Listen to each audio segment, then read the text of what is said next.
పవన్ కళ్యాణ్ ను సైకో అంటూ Telugu academy chairperson Lakshmi Parvathi దుమ్మెత్తిపోశారు.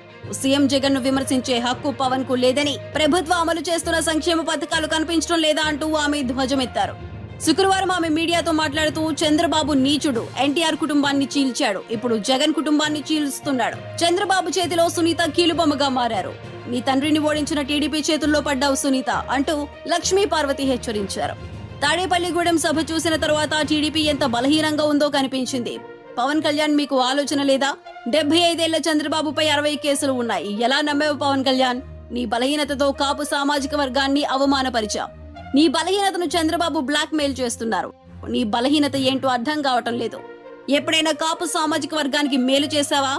మీ boss 2 ఎకరాల నుంచి 6 లక్షల కోట్లకు ఎలా ఎదిగారు అంటూ లక్ష్మీ పార్వతి ప్రశ్నించారు.